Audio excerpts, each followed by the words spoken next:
ওয়ামা খালাকতুল জিন্না ওয়াল ইনসা ইল্লা লিয়াবুদুন। আমি মানুষকে বানাইছি এবং জিন জাতিকে বানাইছি আমার ইবাদত বندگی করবে। এই একটা শর্ত লাগাই দিয়েছে, কি করতে হবে?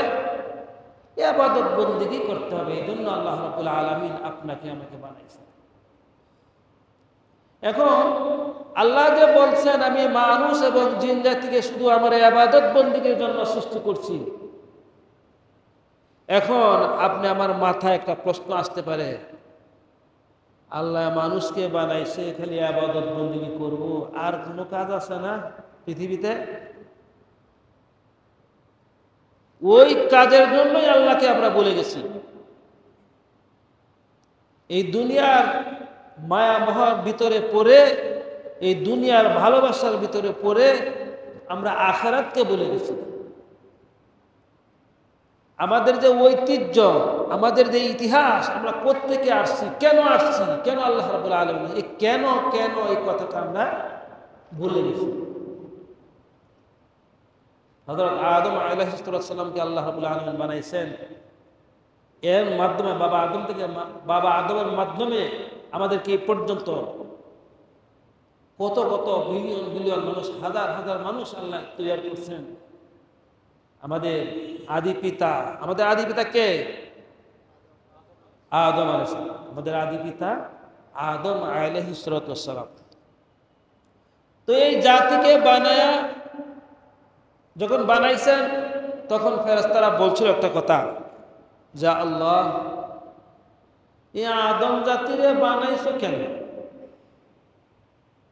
মাটির তৈয়ার, মাটি দিয়া বানায় আদম জাতিকে বানাইছো, লাভ কি?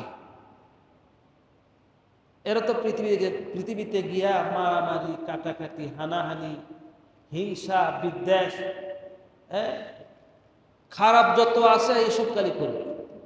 মানুষের ঠগাইব, মারামারি করব, কাটাকাটি করব, তোমার ইবাদত বندگی কিন্তু আসলে করব না। তাহলে এদের বানায় লাভ কি? এই প্রশ্নটা ফেরেশতারা আল্লাহকে করছিল, কিছু লাভ নেই। কিন্তু আল্লাহ কি বলছেন? আমি যা জানি তোমরা তা জানো না, সুতরাং আমি বলছি সেজদা করো। এই মাটি দিয়া বানায়া আল্লাহ রাব্বুল আলামিন ফেরেশতাদেরকে বললেন ওকে সেজদা করো। সেজদা সবাই করলো, আমাদেরকে সর্বশ্রেষ্ঠ জাতি হিসাবে বানায়া দিল, সেজদা করে দেয়া। কিন্তু একজন উল্টা কি? সে কিন্তু জানতো বেশি। ফেরেশতাদের সর্দার ছিল ওই শয়তান। উনি কিন্তু অনেক জানেওয়ালা। আমরা এখন নাম তৈছি শয়তান, কাজটাও করে শয়তানের, আল্লাহর কাছ থেকে ওয়াদাই নিয়ে আসছে। কিন্তু উনি অনেক জানেওয়ালা, অনেক বড় আলেম। এই পৃথিবীতে আমরা হাফেজ, মাওলানা, মুফতি, কত বড় আলেম আর কি, উনি ফেরেশতাদের আলেম ছিলেন, সব কিছু জানেন, এমন আলেম। এরপরেও তার নাম হয়ে গেল শয়তান, বিতাড়িত শয়তান। তাহলে পৃথিবীতে এই মানুষ, আপনি আমি সকলেই কিন্তু কিছু না কিছু জানি। এই জানাটা যদি আল্লাহর ইবাদত বندگی করার জন্য না হয়, আল্লাহকে মানার জন্য না হয়, তাহলে এই জানার কোনো দাম নাই। এখানে আমরা যারা আছি, যারা ওয়াজ শুনতেছেন, কথাবার্তা শুনতে, সকলেই জানি কোরআন হাদিস। অন্ততপক্ষে এটা জানি খারাপ এবং ভালো, ভালো এবং মন্দ, কোনটা ভালো কোনটা মন্দ, এটা তো জানি। এতটুকু যদি কেউ আমল করে, ভালোটা ভালো হিসাবে করব, মন্দটা মন্দ হিসাবে জানব, তবুও সে সাকসেসফুল। কিন্তু আমরা ভালোটাকে ভালো হিসাবে জানি না, মন্দটাকে মন্দ হিসাবে দেখি না। এই হলো আমাদের দোষ। আর এই কাজটাও শয়তানের পক্ষ থেকে হয়, শয়তান আমাদেরকে করায়। আর সব দোষ শয়তানের উপরে আমরা দেই। আমাদেরকে বেহেশতে যাওয়ার একটা পথ, ভুল ভ্রান্তি যা কিছু করছি আল্লাহ শয়তানের ধোঁকায় করিয়া করছি। আমরা যখন দোয়া করি একটা কথাই কই, হ্যাঁ, শয়তানের ধোঁকায় করে আল্লাহ করে ফেলাইছে, ভুল করে ফেলাইছে। এই জন্য ভাই, শয়তানের ধোঁকায় পড়ে করছি ঠিক আছে, কিন্তু আল্লাহর কাছে তওবা করতে হবে সময় থাকতে। আল্লাহর কাছে গুনাহ মাপ চাইতে হবে বেশি বেশি, এবং ইবাদত বন্দেগী করতে হবে, আর না হলে লাভ নাই। এ দুনিয়া চন্দের রোজে বেশে নিস্ত, এ দুনিয়া চন্দের রোজে বেশে নিস্ত, কুজা মালউন কুজা ফিরআউন কুজা শাদ্দাত কুজা তখতে সুলাইমানি। এই পৃথিবীতে বহু জাননেওয়ালা, বহু মালদার, বহু নামি দামি বহু মানুষ আসছে আর চলে গেছে, কই? এই জন্য কবি বলছেন, এ দুনিয়া চাঁদের রোজে বেশে নিস্ত, কুজা মালউন কুজা ফিরআউন কুজা শাদ্দাত কুজা তখতে সুলাইমানি। সুলেমান বাদশা কি কম পাওয়ারই আছে? নমরুদ, ফেরাউন, যারা নিজেরা খুদাই দাবি করছে, এরা কি কম ছিল? এরা কি কম অর্থ সম্পদ কোন দিক দিয়ে কম আছে? না। কিন্তু তাদের পরিণতি কি হবে? পরিণত হইল কি? ফেরাউন তো খুদাই দাবি করে ফেলল, এবং সে বেহেশতখানা, সাদ্দাত বেহেশতখানা তৈরি করে ফেলল, কিন্তু লাভ নাই। এরকম মানুষ হয়েছে আমরা, ঠিক আছে, আশরাফুল মাখলুকাত, সর্বশ্রেষ্ঠ জাতি হয়েছি, ঠিক আছে, কিন্তু আমরা যদি ইবাদত বন্দেগী না করি, আল্লাহর কথা না শুনি, আল্লাহর কথা না মানি, নবীর তরিকা অনুযায়ী না চলি, তাহলে আমাদের কোনো দাম নাই। আলহামদুলিল্লাহ, কয়েকদিন আগে আমরা কোরবানি দিয়েছি, কোরবানি ঈদুল আজহা আমাদের কাছে। এই কোরবানির গোশত তো আমরাই খাইছি নাকি? এই এত বড় বড় শাক, এক একজনের 15 মন, 16 মন, 20 মন, 30 মন গোশত হয়েছে। হাজি সাহেবের আপনার গোশত 12 মন হয়েছে, তাই না? এরকম আরো কত শুনছি 15 মন, 16 মন, 20 মন, 30 মন গোশত হয়েছে। এই গোশত কয়ে গেল? আমরাই খাইছি, কিন্তু আল্লাহর যে একটা বিধান ইবাদত বন্দেগী করার, সেই তরিকা অনুযায়ী, সিস্টেম অনুযায়ী আমরা খাইছি। আর এই সিস্টেম অনুযায়ী যদি আমরা খাই, তাহলেই হালাল হবে, আর নাহলে কি হারাম হবে। আমরা একটা মুরগি জবাই করলাম, কিন্তু আল্লাহর নাম নিলাম না, বিসমিল্লাহি আল্লাহু আকবার বলে জবাই করলাম না, তাহলে কি এটা হালাল হবে? হালাল হবে? হালাল হবে না। এই জন্য যে কোনো জিনিস যদি সিস্টেম ওয়ারি করা হয়, আল্লাহর প্রদত্ত দেওয়া জিনিসটা যদি নবীর তরিকা অনুযায়ী হয়, সেই ফরমা অনুযায়ী হয়, তাহলে আপনি আমার জন্য হালাল হয়ে যাবে, নচেত হারাম হবে।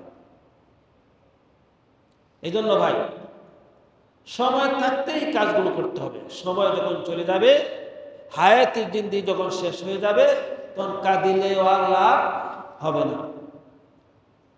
সময় এমন একটা জিনিস, সময় থাকতে আপনি আমাকে চিন্তা ভাবনা করতে হবে। টাকা পয়সা, অর্থ সম্পদ, হায়াতের জিন্দেগি যদি না থাকে, চলে যায়, তাহলে সমস্যা। টাকা পয়সা আপনার নাই সময় মতন, অসময়ে আপনি এটা খরচ করছেন। আপনার পকেটে টাকা আছে, 1000 টাকা আছে, এখন যা ইচ্ছা তা মেলায় গিয়ে খরচ করলেন, খাও দাও ফুর্তি করো। হ্যাঁ, যখন আপনার প্রয়োজন হবে তখন লাভ নেই। এই জন্য কবি নজরুল বলেছিলেন, যে জন দিবসে মনের হরসে জ্বালায় মোমের বাতি, আশু গৃহে দেখিবে না আর নিশীতে প্রদীপ বাতি। কবি নজরুল ইসলাম এই কথাটা বলেছেন, যে যখন তোমার মনের আনন্দে ঘরে মোমের বাতি আছে, তুমি জ্বালাইতেছ দিনের বেলায়, মনের শখের ঠেলা মোমবাতি জ্বালায় তুমি কি আনন্দ করতেছ? যখন কারেন্ট চলে যাবে, অথবা যখন তেল থাকবে না ঘরে, অন্ধকার রাত্রিতে, তখন তুমি কি করবে? এই জন্য হায়াতের জিন্দেগি, মানুষের যে একটা সময় আছে মৌতের আগ পর্যন্ত, এই সময়টাকে কাজে লাগা। এই সময়টাকে কাজে লাগাও বান্দা। এই সময়টা তুমি কাজে লাগাইতে পারো, তাহলে কাল কিয়ামতের দিন জনাবে রাসূলুল্লাহ সাল্লাল্লাহু আলাইহি ওয়াসাল্লাম তোমার জন্য শাফাআত করবেন। আর সময়টা চলে গেল হেলায় দুলায়, খেলায় খেলায় চলে গেল, সময়কে মূল্যায়ন করলাম না, তাহলে কাল কিয়ামতের দিন আমার পস্তাইতে হবে। কাল কিয়ামতের দিন সবচেয়ে গরিব ওই ব্যক্তি। এখন তো আমরা পৃথিবীতে বর্তমানে আমরা বলি গরিব, যার টাকা পয়সা নাই, রিক্সা চালায়, ব্যাংক চালায়, আরো গরিব আছে। অনেকেই আছে নামাজ কালাম পড়েন, তাহাজ্জুদও পড়েন, কিন্তু পয়সা করি নাই। এরকম পৃথিবীতে মানুষ আছে না? আছে, বহু আছে। আলেম উলামা, তাদের মধ্যে ওদের পয়সা করি কামাই কম, কিন্তু আল্লাহর কাছে ভরসা বেশি। এরকম ইবাদত বন্দেগী গুজারনেওয়ালা বহু গরিব পৃথিবীতে আছে। আমরা তো গরিব বলি যে ব্যাংক চালায়, রিক্সা চালায়, পয়সা করি নাই, কুরবানি দিতে পারলো না। অনেক সময় আমরা জাকাত পেত্রা নিয়ে খায় চলে, এরা গরিব বলি। কিন্তু কোরআনের ভাষায় গরিব সবচেয়ে ওই ব্যক্তি কাল কিয়ামতের দিন টাকা আছে, পয়সা ছিল, টাকা ছিল, গাড়ি ছিল, বাড়ি ছিল, অর্থ সম্পদ সবই ছিল, কিন্তু ইবাদতের প্রতি তার ঘাটতি ছিল। ওই ব্যক্তি হবে সবচেয়ে গরিব। এজন্য ভাই, সময় থাকতে আপনাকে আমাকে ইবাদত বন্দেগী করতে হবে। সময় চলে গেলে আর আসবে না। মৌত কাবসিন, এজন্য কবি বলেছেন মৌত কাবসিন কুল্লু নাফসিন শারিবু, মৌত কাবসিন কুল্লু নাফসিন শারিবু, কবর বাইতিন কুল্লু নাফসিন দাখিলু। মরে যাওয়ার যে একটা পেয়ালা, এটা সকলকেই গ্রহণ করতে হবে, সব মানুষকেই মরতে হবে। কুল্লু নাফসিন যায়িকাতুল মাউত।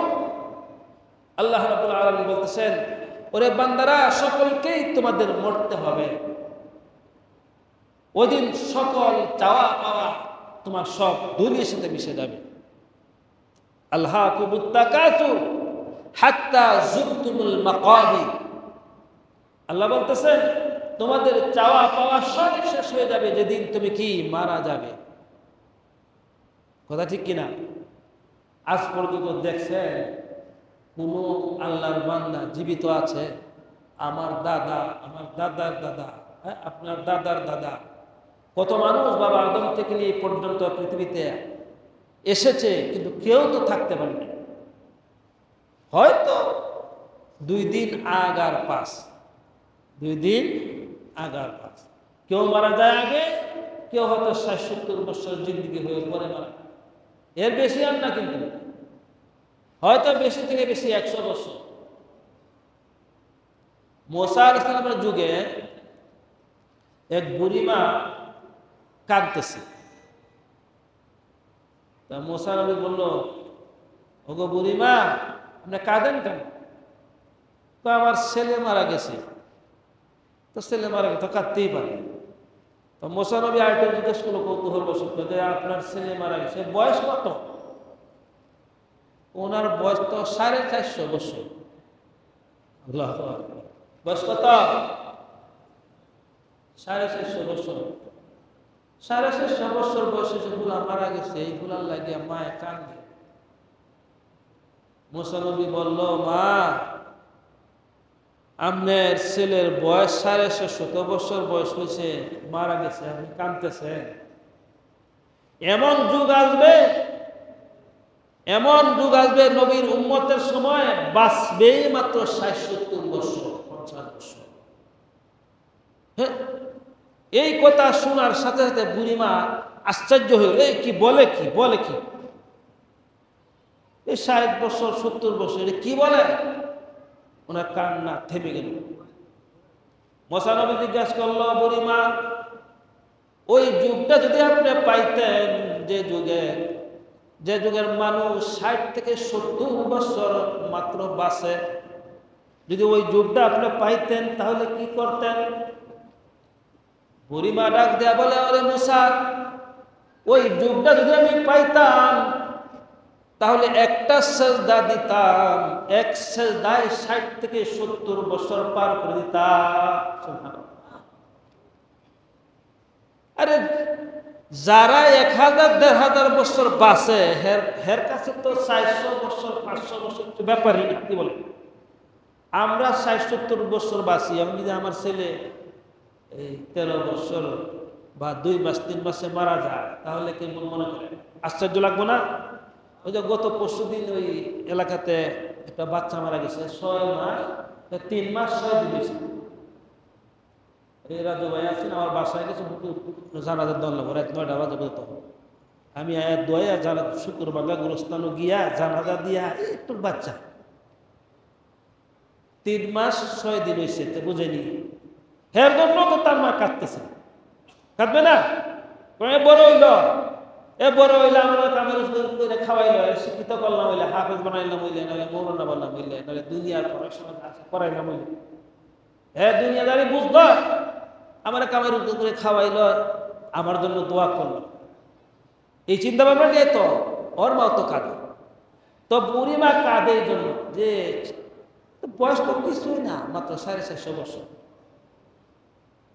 তো সেই তুলনায় আমরা বয়স পেয়েছি অল্প। বয়স কত? অল্প। কিন্তু আল্লাহ রাব্বুল আলামিন অল্প জিনিসের ভিতরে বরকত দান করেছে। অল্প জিনিসের মধ্যে কি বরকত দান করেছে?